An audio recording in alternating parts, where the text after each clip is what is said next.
হে শক্তি, তুমি শক্তি, মা শক্তি। যা দেবী সর্বভূতেষু শক্তিরূপেণ সংস্থিতা, নমস্তস্যৈ নমস্তস্যৈ নমস্তস্যৈ নমো নমঃ।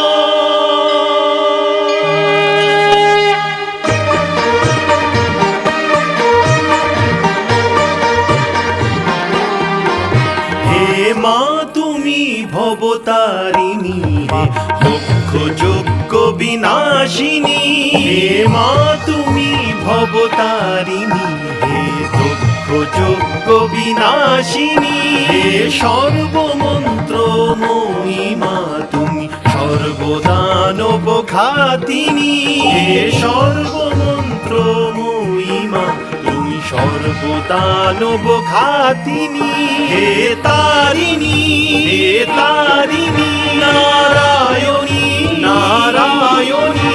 শক্তি তুমি, শক্তি তুমি, শূলধারিণী, শূলধারিণী।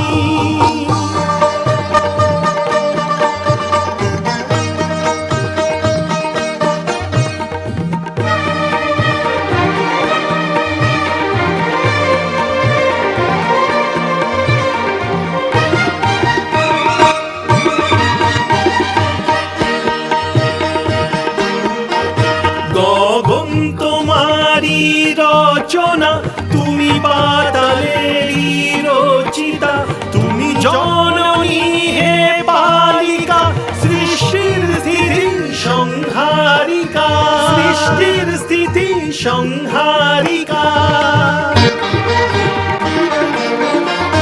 ঘন শ্যাম রঘুপতিতে বিলীন তোমারি কল্পনা। শূন্য তুমি, তুমি পূর্ণমা, হে জগধাত্রী কালিকা।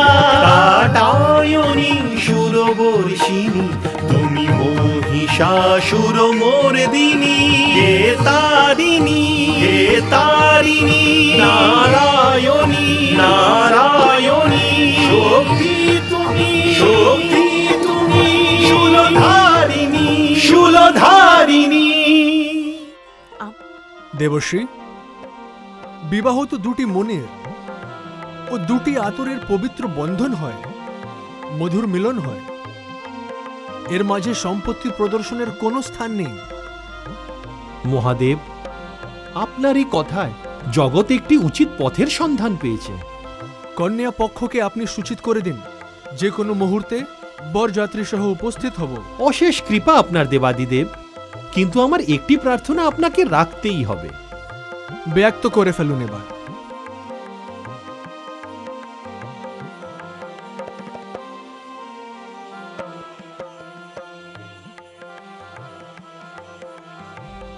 এটি আপনাকে স্বীকার করতেই হবে। এটা কি? এটি অঙ্গরাগ হে মহাদেব। কন্যা গৌরীর দেহে এটি লেপন করা হচ্ছে। আপনারও এটি দেহে লেপন করা উচিত। বৈবাহিক প্রথার এটি একটি অন্যতম রীতি। এটি অবশ্যই পালন করা উচিত। শ্মশানের চাই ভস্য চর্চিত শরীরের অঙ্গারের ছয়া পরিহাস মন্দ নয়। কিন্তু সমস্যা এই যে, কে এই কার্য সম্পাদন করবে? হ্যাঁ, আমিও তাই ভাবছিলাম। এই পুণ্য কাজ আমি সম্পাদন করব।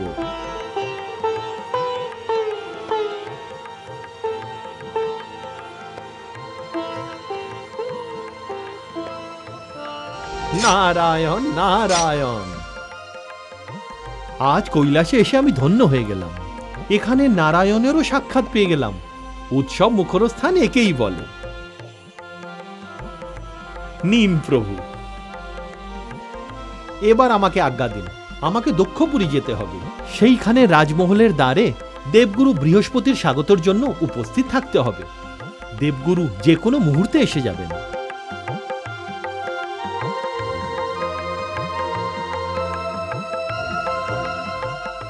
নারায়ণ, নারায়ণ।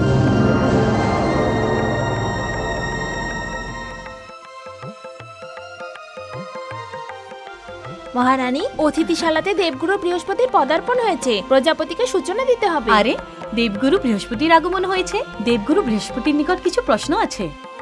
আমাদের সেই সমস্ত প্রশ্ন উত্তর একমাত্র দেবগুরু বৃহস্পতিই দিতে পারেন। চলো ভগিনীরা। চলো। গৌরীমা, প্রত্যেকের দৃষ্টি তোমার উপর নিবদ্ধ। এর মাঝে যদি কারোর কোনো কুদৃষ্টি থেকে থাকে, চলো তোমার কুদৃষ্টি নাবিয়ে দিই।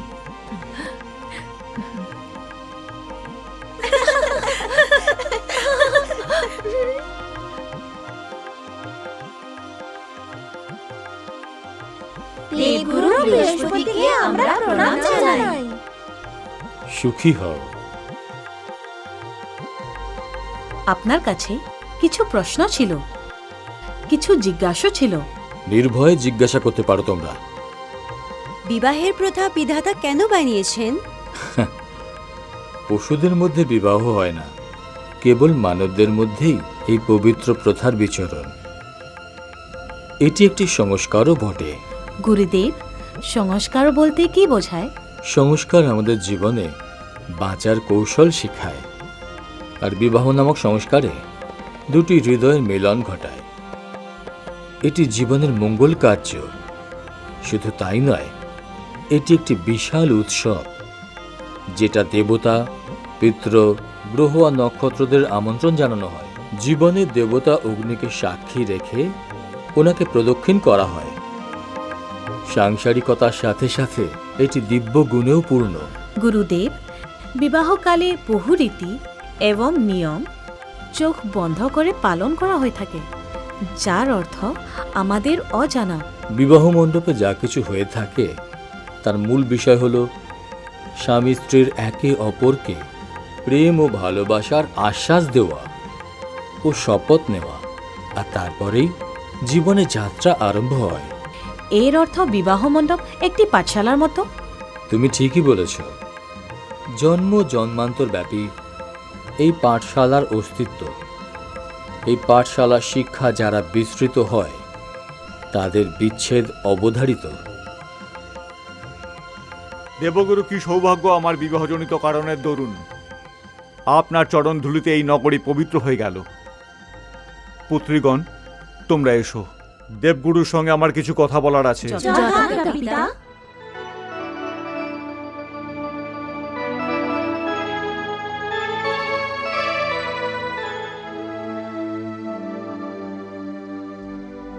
প্রজাপতি দক্ষ, আপনার কন্যা তো বিবাহ হতে চলেছে, কিন্তু আপনার আননে প্রসন্নতার লক্ষণ দেখছি না।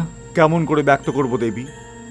বড় গভীর আমার যন্ত্রণা, আর আমার দুর্ভাগ্য এই যে এই ব্যথা আমি কারোকে ব্যক্ত করতে পারি না। না থাকার কি কারণ? আমার কথাকে কেউ অনুভব করার প্রয়াস করে না। আমায় বলুন, আমি প্রয়াস করব আপনার কষ্ট বোঝার। দেবগুরু, আমি আমার সমস্ত কন্যাদের জন্য শ্রেষ্ঠ পাত্র দেখেছি। ধর্মদেব, ঋতুরাজ এবং সপ্তর্ষির মতন মহান ব্যক্তিগণ আমার জামাতার স্থান অধিকার করে আছেন, কিন্তু আমার প্রিয় কন্যার জন্য সব থেকে শ্রেষ্ঠ পাত্র খুঁজে পাইনি। ভবিতব্যের কাছে আমি পরাজিত হয়েছি গুরুদেব। প্রজাপতি দক্ষ, আপনার যন্ত্রণার কারণ একটাই। যখনই কাউকে স্বীকার করছেন, তাকে পূর্ণরূপে স্বীকার করুন, হৃদয় দিয়ে স্বীকার করুন।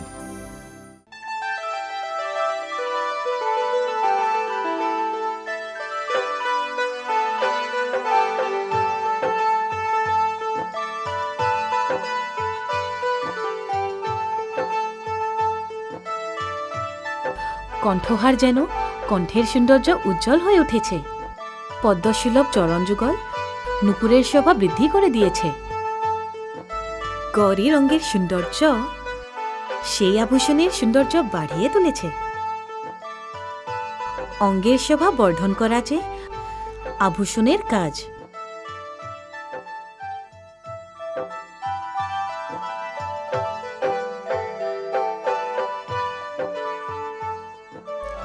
নারায়ণ নারায়ণ। প্রণাম। প্রণাম তাতশ্রী। বউ ঠাকুরান, আমি প্রভূত প্রচেষ্টা করলাম, কিন্তু ভগবান দেবাদিদেব শিব না তো বস্ত্র স্বীকার করলেন, না আভূষণ, না স্বর্ণ মুদ্রা? আমি ফিরে আসতে বাধ্য হলাম।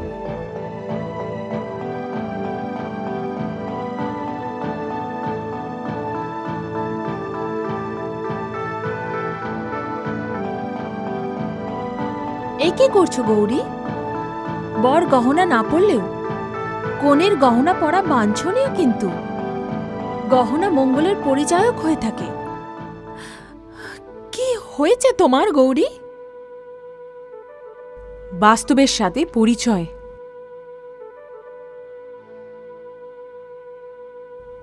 তুমি তাহলে গহনা পরবে না? পরব মা, নিশ্চয়ই আমি পরব। তাহলে এগুলো খুলে ফেলছো কেন?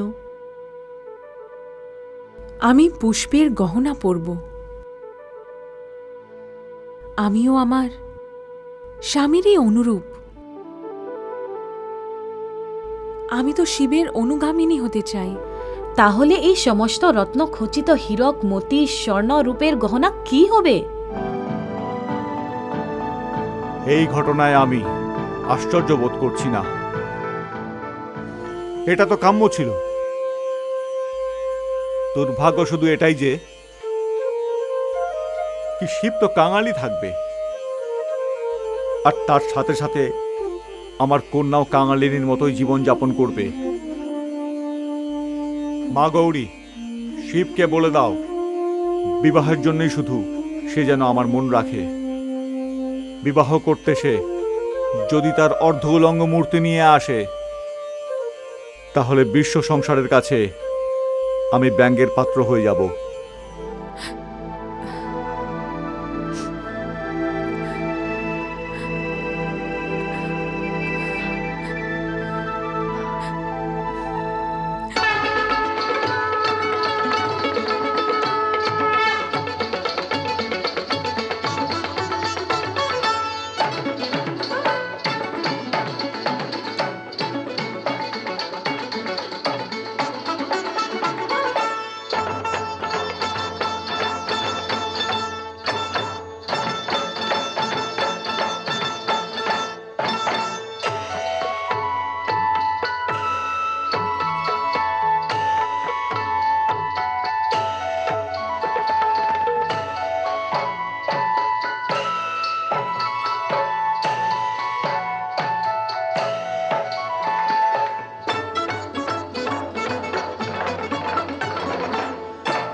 শিবের মহিমা দেখতে পাচ্ছ?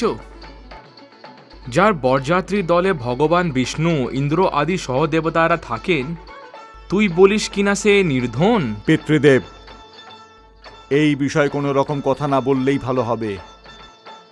দেখুন ধর্মরাজ, ঋতুরাজ ও সপ্তর্ষি এরাও আমার জামাতা।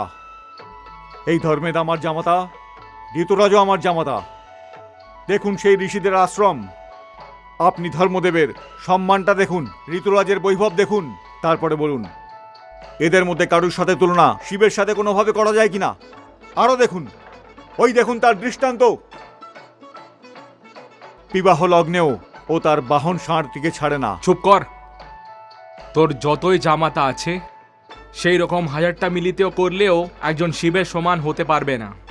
চল এগিয়ে যা, আর সম্মানীয় বরযাত্রীদের স্বাগত কর।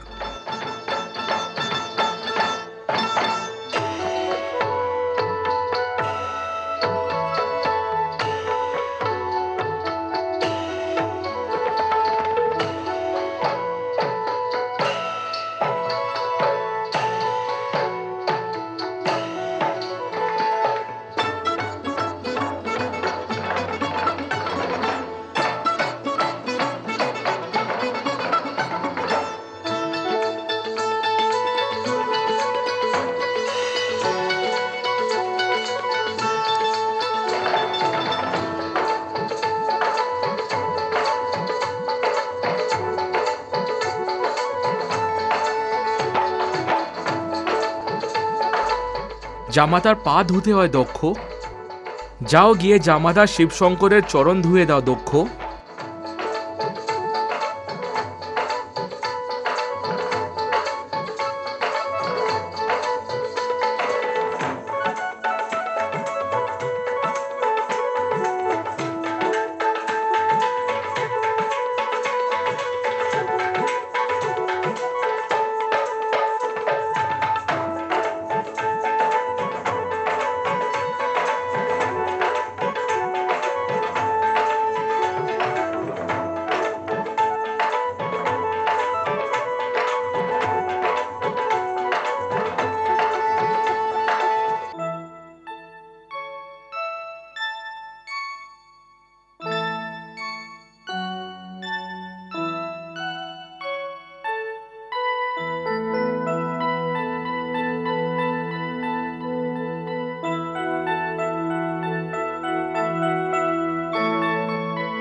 হে মহাদেব, এইবার নিজের রূপ পরিবর্তন করে বর বেশে চলে আসুন।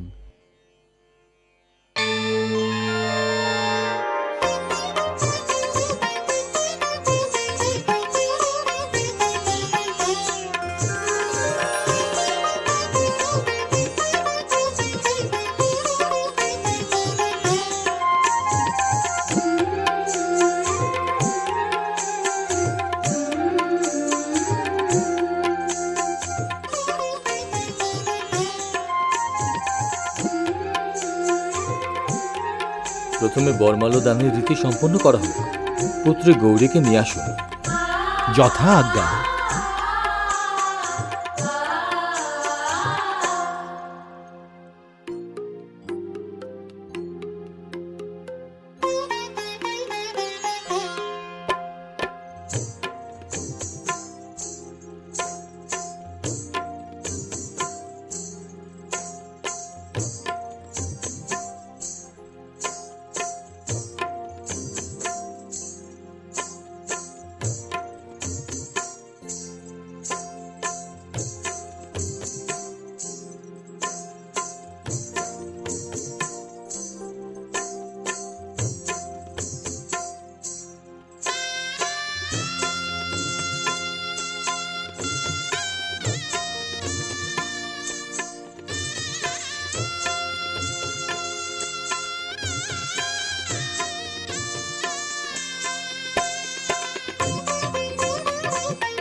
ॐ भूर्भुवस्वः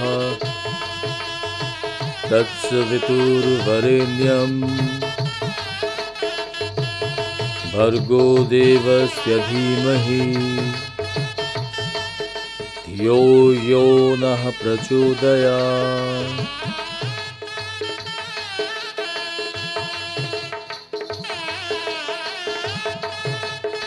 এবার দানের মধ্যে সর্বশ্রেষ্ঠ দান, যাকে আমরা কন্যাদান বলে থাকি, মহান প্রজাপতি পুত্রী গৌরীর কন্যাদান করবেন।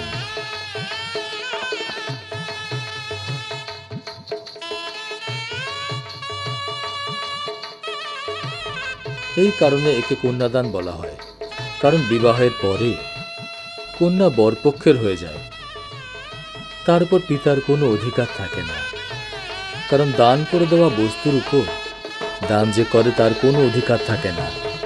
তাই এই বিধিকে কন্যাদান বলা হয়ে থাকে। আসুন প্রজাপতি দক্ষ, কন্যাদানের রীতি সম্পূর্ণ করুন।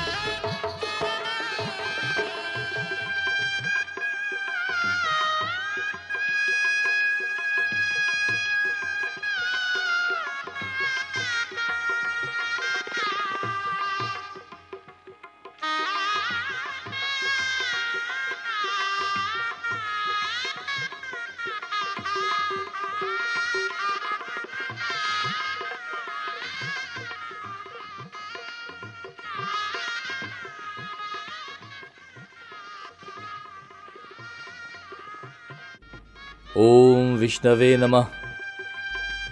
ওম বিষ্ণুবে নমঃ। ওম বিষ্ণবে নমঃ।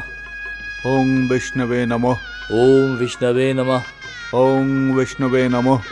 প্রজাপতি দক্ষ, জামাতাকে প্রণাম করুন।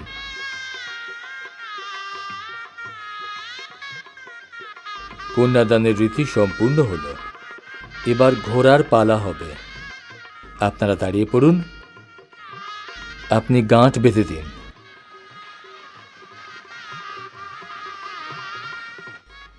বেশ ভালো করে কষে বাঁধবি, যেন আলগা না হয়ে যায়। এবার 7 পাক হবে।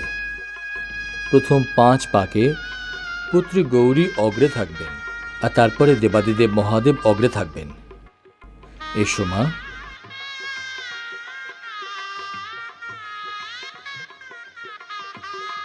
এইভাবে 7 বচন নেওয়া হবে। তখন এ কথা প্রমাণিত হবে যে স্ত্রী হচ্ছে স্বামীর শক্তি। জীবনে নানা পথে যদি স্বামীর কোনো ভুল ভ্রান্তি হয়, তাহলে স্ত্রী এগিয়ে এসে তার দিক নির্দেশ করার অধিকার রাখেন। তিনি স্বামীর অর্ধাঙ্গ হন, আর তাই তাকে অর্ধাঙ্গিনী বলা হয়।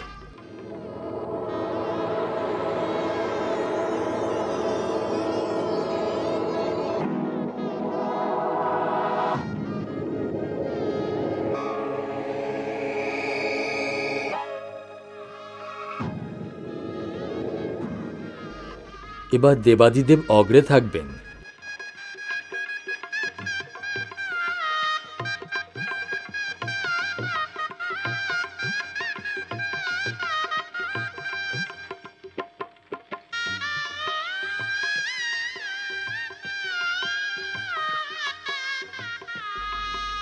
এখন আপনারা স্বামী স্ত্রী।